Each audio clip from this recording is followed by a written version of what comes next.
Welcome to California Edition. My name is Brad Pomerance. Glad you're with us today. Over this half hour, we'll be speaking with Carol Liu. She's a member of the California State Senate. Then we will be joined by Dr. Tony Fellow. He is on the Board of Trustees for Pasadena's Community College District. After that, we'll be speaking with two members of the community of the Glendale College. And I thank you for joining us, Senator Liu. We appreciate it. Thank you. And I want to speak with you about earthquake safety. I think about the Fukushima earthquake last year in Japan. A lot of nerves surrounding that. We were fearful of a nuclear meltdown. That didn't happen, fortunately. In California, we are ever vigilant about earthquake safety. And coming up on October 18th at 10:18 a.m. Specifically? Yes. That's right. Tell us about the Great California Shakeout. Well, it's going to happen, as you say, on October 18th. And we ask all of our schools and businesses and nonprofits and governments and neighborhood organizations and everybody to participate in this 5th annual Great Shakeout. We know that earthquakes are going to come. We just don't know when, and we need to be prepared. And I have to be honest with you. I live on the west side of Los Angeles, and you probably remember a few weeks back, there were some tumblers, you know, low level 3, 4 on the Richter scale. We didn't really flinch.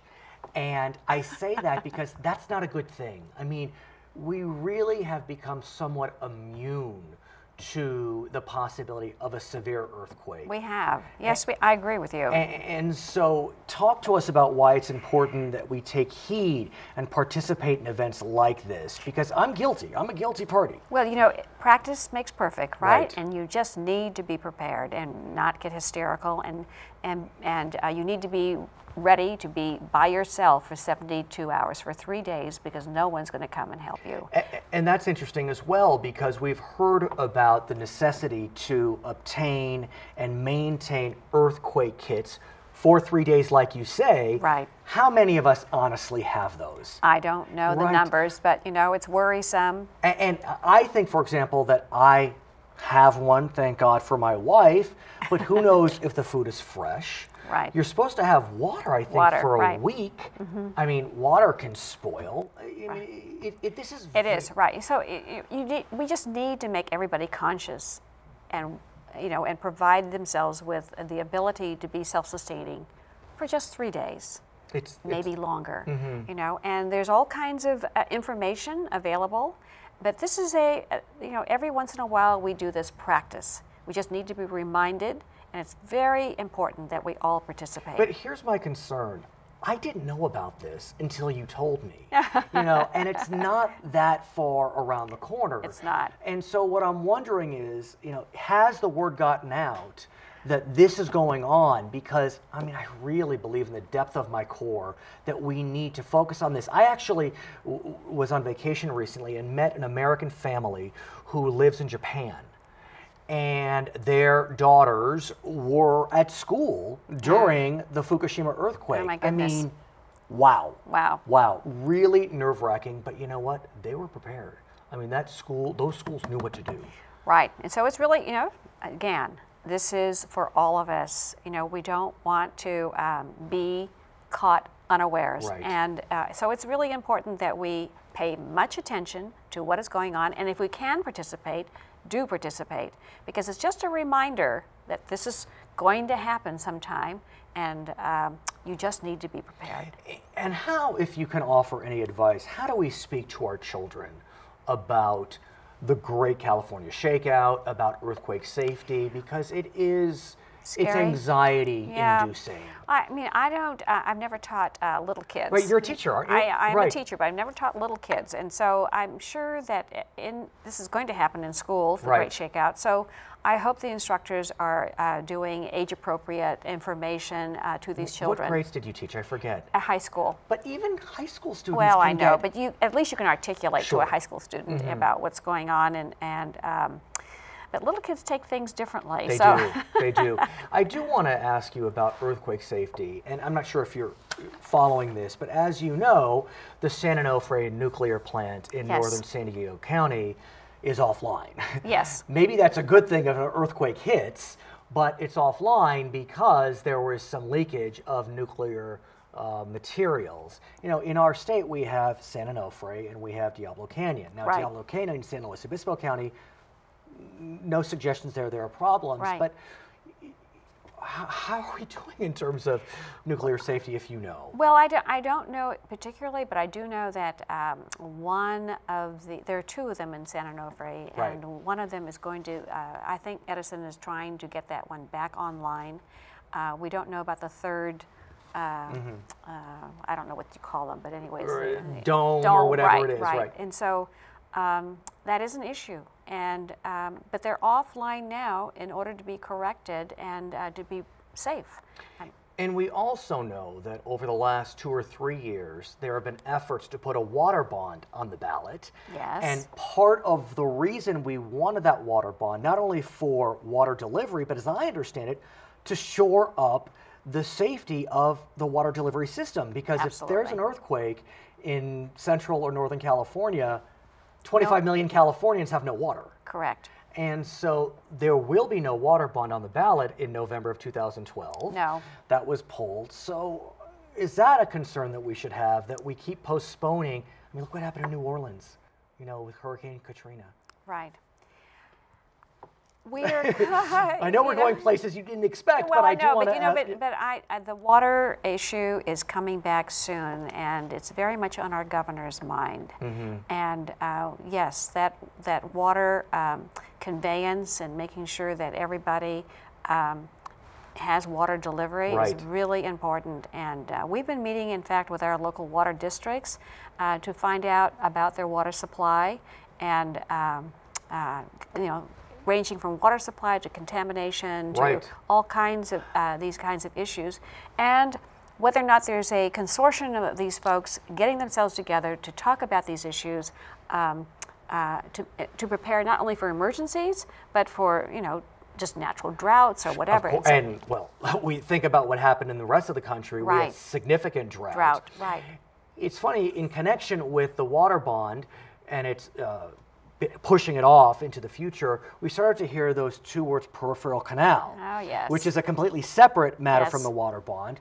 But a lot of that has dealt with a desire to keep the Delta safe. Yes. And so it seems as if the peripheral canal, whatever we want to call it, you know, it was in the news for a while. It's now not in the news, but maybe it's still on top of mind for legislators. Anything to report on that front? Not to report, but we are all looking at that.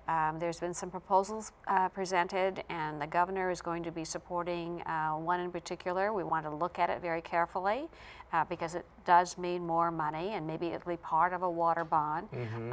We do need to work expeditiously because we need to save the Delta. We need to shore up some levees in Northern California. We need to make sure that the water conveyance in Southern California is maintained. And when you think of levees, I mean, just put Hurricane Katrina in your mind. Right. And think about how New Orleans flooded. And why did it flood?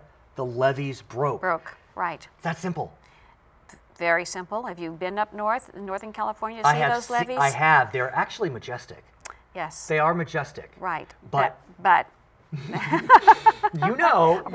We don't know whether or not or how strong they will be to sustain a huge earthquake or any kind of natural disaster. Okay, so in our final moments, remind us about the Great Shakeout. Great Shakeout, October 18th at 10:18 a.m. in the morning. If you need to be ready to go, to make sure that you are a participant in this activity, because we all need to ensure that we are all safe and sound. Fair enough. And if you want more information about the Great California Shakeout, you can go to the website, which is shakeout.org/California. Senator Carol Liu, thank you for joining us. When we come back, we'll be speaking with Dr. Tony Fellow. He is a member of the Board of Trustees of the Pasadena Community College District. I'm Brad Pomerance. We'll be right back on California Edition.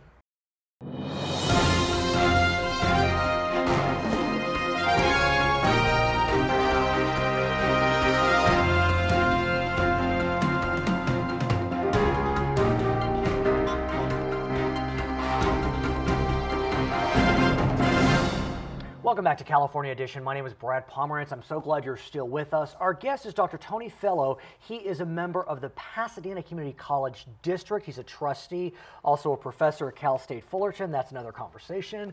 But let's speak about community colleges generally. These are very difficult times. Over the last 4 years, close to $1 billion has been cut from the entire community college system. How does that manifest? What does that mean? Well, let's take it one step further. For California, you know, it's a workforce of California. The community colleges of California employ 85,000 people, and it generates tremendous amounts of money also. But what it means for California is that is cutting classes, which students dearly need. It means an increase of students who will not, in the state of California, we have to accept all students. Right. But we have no money to offer them courses. And as I understand it, for this fall, 85% of all community college students report being on some form of a waiting list for classes. Yes. 85%. Yes, it's very high. Now, here's an interesting challenge, though, for the system. We know that the fee per unit is going up. It's gone from $26 to $36, now $46. But California community colleges are still the cheapest in the nation. Of course. So even though it spiked the highest compared to the other 50 states, it's still less than 49 others. Yeah. So I got to think that the community colleges have a target on their back. And well, they do, and it is the best value. You know that 80% of our firefighters, our police, come from the community colleges. 70% of our nurses come from community colleges, and 50% of our skilled workers come from the community colleges of California. I don't know if you know this, but of all the community college students in the United States, 25% are in the state of California. So I think about Pasadena Community College, which I think it's fair to say is one of the supreme institutions. Yeah. I mean, it really is quite good out of the 112 in the state.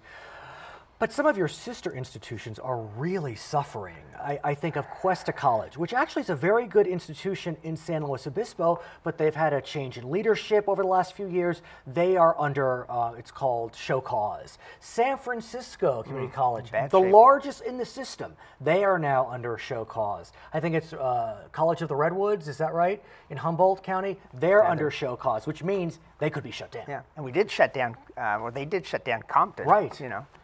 So what does that say to you that we have 3 institutions right now on show cause, and these are not institutions that had a tradition of struggling? I mean, San Francisco, biggest one in the entire system.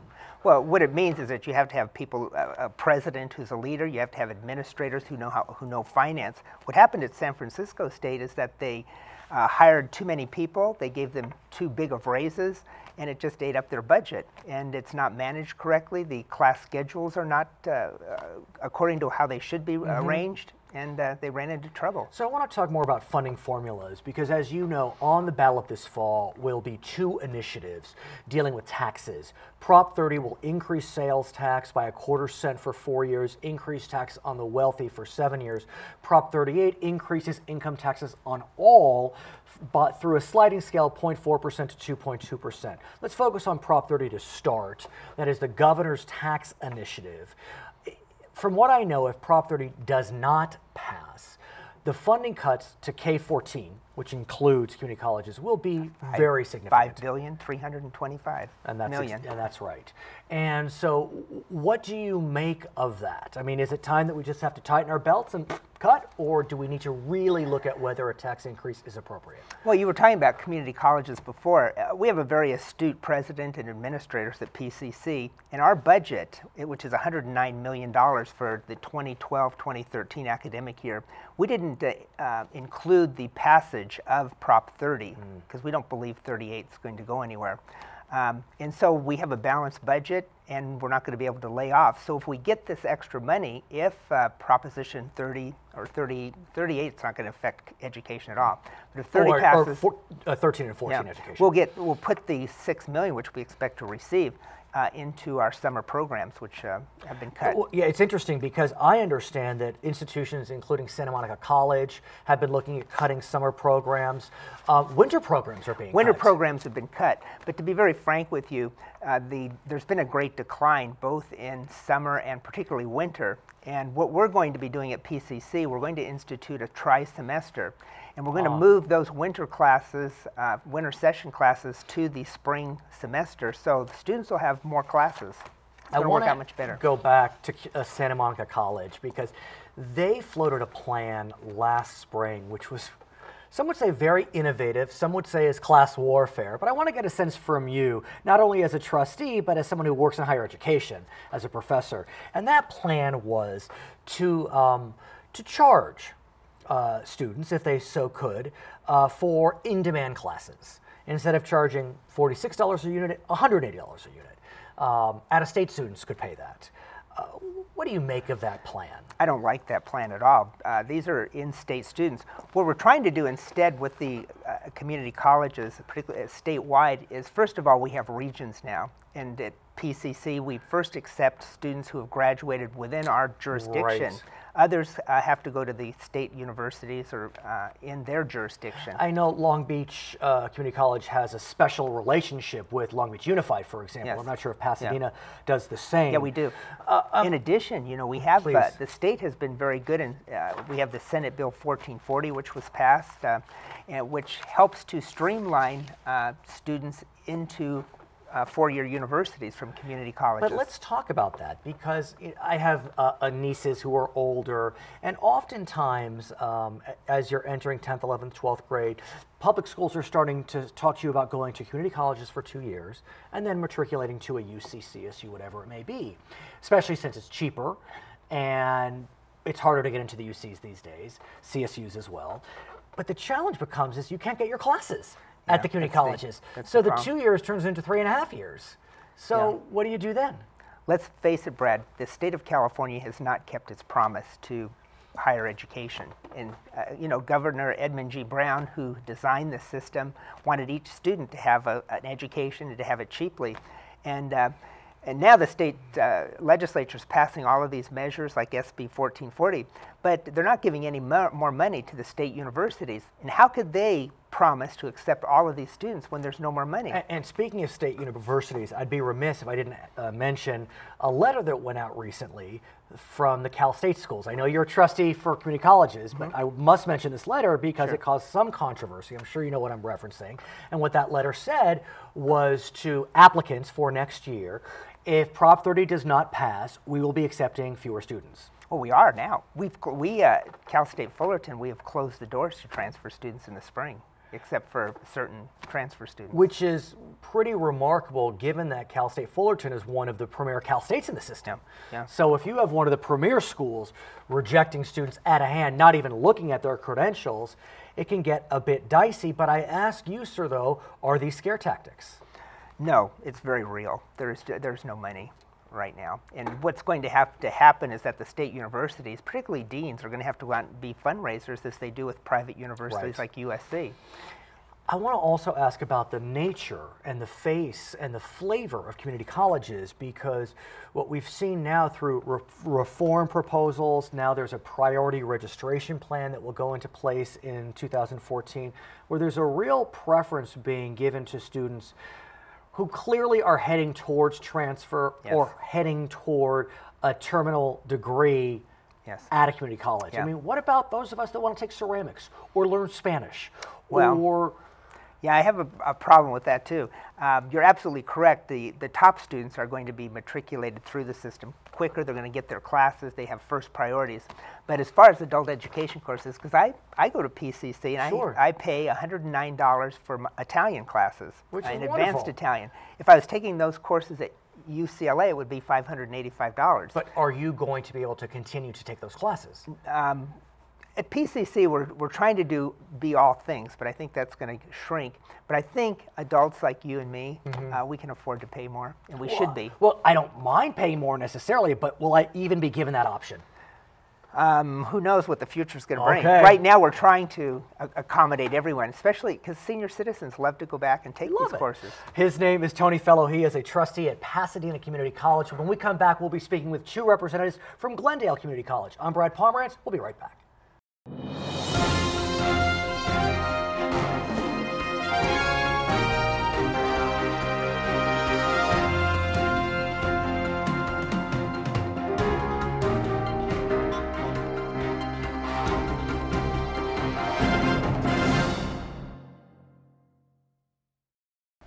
Welcome back to California Edition. My name is Brad Pomerance. Our guests today, Rafael Cardona and Mike Haney. Rafael is a professor at Glendale College. Mike Haney is the new president of the Glendale College Foundation. Gentlemen, thank you so much for joining us. We appreciate it.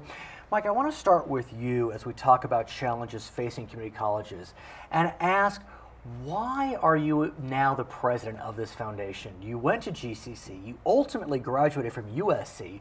What brought you back to GCC? Well, I'm currently a resident of Glendale, worked in Glendale for a long time, and Glendale College means a lot to me because it gave me the foundation and the stepping stones for my career. And but if you think about it, I went to USC for undergrad. I mean, that's quite an alumni association. They could have lured you in, but you chose GCC as your philanthropic passion. Yes, the foundation means a lot to me because it's part of our community. Glendale College is important for the kids that go to Glendale College for their, for their future, and it's a gem in the the foothills of Glendale. And Professor, I'm sure that is music to your ears. You are a marketing professor, and right now you are doing everything you can to market GCC's Alumni Foundation and Association. So talk to me about what you're hearing here and how that plays into the 85th anniversary of GCC with the gala coming up on October 20th. That is correct. Well, I was brought on to help with the Alumni Association and to move the efforts forward about bringing back together over almost 500,000 alumni who have gone through the halls of Glendale College over the course of the last 80 years. And I would be remiss if I didn't mention you are one of them. I am. Because while you graduated from UCLA with your BA, you got an MBA from UCR, you got an AA and an AS from GCC. That is correct. And so it means, as it is for Mike, it is very meaningful for me to be able to give back. As Mike asserted, Glendale College gave me the opportunity to really learn about higher education, to prepare myself the best I could to pursue my further endeavors. So at this point, I feel wonderful about the ability of being able to give back and to help with my marketing skills, bring back the alumni to fortify the and in that connection, as we are looking towards that inaugural gala on October 20th, you are launching a program called Make a Connection, Make a Difference. That is right. Explain that program. Well, it's essentially a marketing campaign that we're launching, and we're trying to bring together 500,000 alumni that have gone to the school. So what we're trying to do is to reach out to them in a variety of ways. We're doing PSAs, we're doing outdoor, we're doing direct mail, we're doing any media form that we can get a hold of, social media, to basically raise awareness, to bring the alumni together, and furthermore to bring value to the network that we currently have. I want to talk to you both more generally about the foundation, about the Alumni Association. When I was at USC, I was involved in the Alumni Association. I was a tour guide. I don't know if you remember those days. And it was run out of the Alumni House. And there's no doubt that the Alumni Association was the focal point for fundraising, but it was a lot more. Now I feel as if, especially with public institutions like UC, CSU, community colleges, these foundations, these alumni associations, they're becoming the lifeblood of these institutions. Am I off base, Mike? No, absolutely.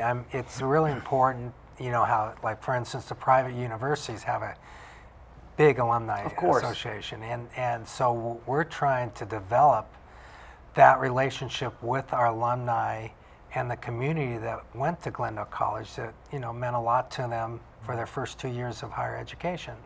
So it is important financially, and we're trying to develop that relationship with alumni. If you look, Professor, over the last 4 years, California community colleges have seen cuts of over $800 million. If Proposition 30 does not pass, that's the governor's tax initiative, which would increase sales tax by 0.5 cent, increase taxes on the wealthy for 7 years, the system would see another $338 million trigger cut. I mean, these are very serious times for community colleges. Correct. So one of the things that we're trying to achieve here with this campaign and with any other efforts from the foundation is to raise funds, but also to raise the ability to bring talent in. In other words, we don't just want to get donations or in-kind donations. We want to get people who are successful professionals to come in and help us with their talent, maybe mentor students. If they want to name scholarships under their name, so be it. So any and all kinds of assistance that we can get to counteract these budget cuts is really the ultimate goal behind our efforts. And when I look at the community college landscape, I think there are 112 in the state. They're fairly close to each other. I mean, you look at the San Gabriel Valley, I mean, GCC, PCC, I mean, those are two very strong community colleges. Right. And so I have to think there's a lot of competition amongst community colleges, especially since you have high school college counselors telling their students, go to community college for 2 years, it's a money savings, and then you can matriculate on. It's not the community college of 50 years ago. It really is becoming fine institutional learning for these future leaders. Right. I think that one of the things that sets Glendale Community College apart from all the, I don't know about PCC or any other colleges, but is that, the quality of our faculty, for one thing. The quality of the care behind the people that run the college, the people that stand behind the windows and work in admissions, the counselors. I think that also the commitment that we have to making a difference in our community, not just to students, but to our community overall. So what happens with the funds that will and have been raised by the foundation? I'm sure at this inaugural gala, significant dollars will be spent. I mean, is that dollars that are desperately needed just to close a budget gap? Where is it for scholarships? Where does it go? Well, we have our endowment, so obviously, like every university or city college, trying to develop the endowment, which then develops the scholarships for the kids. But also we have the PEP projects to are developing, like there's a power pole, lineman academy, there's the fire academy, the nurses, the culinary arts. So the foundation's involved in a lot of areas of the college helping out with the computers and the things that divisions need. So it's and obviously as we go down this path, that there's going to be more requirements placed upon the foundation to help out. And what's interesting is, as you know, the fees for community colleges have spiked. I mean, $26 a year and a half ago, $36 last year, $46 this past summer. That becomes cost prohibitive. And I have to think that's where the foundation can step in. I would imagine so. I would imagine so. Especially in light of the fact that, moving forward, I think that from what I understand, the trend will be not so much to graduate students who are willing to transfer or able to transfer to four-year schools, but students who are only going to be able to get a certification from Glendale College or from any community college. And what's a little scary for some is that community colleges, as you know, Mike, are having to cut programs because of these budget cuts. And I mean, many are fearful that you'll be cutting culinary arts, and we have a dearth of nurses. Are those programs on the chopping block? And that is the students are having a tough time getting the classes now at the junior colleges too. And I know that there's been a new registration plan adopted. It's going to go into place in a couple of years. It changes the way priority registration is actually meted out. More importantly, if I may, how can anyone get involved in Glendale College, be it through the foundation, be it through the Alumni Association? The website's www.glendale.edu/foundation. It's that simple. In our final moments, gentlemen, what has GCC meant for you? I've left you speechless. I like that. Well, the GCC means a lot to me because it gave me the educational foundation to succeed at USC. That's nice. And I was a golfer, and so I played on the golf team there, and it means a lot to me. Right. What about you? And for me, it means a way for me to give back to not just Glendale, but to students who I identify myself with. Gentlemen, I want to thank you for joining us. My name is Brad Pomerance. Thank you so much for watching Charter California Edition.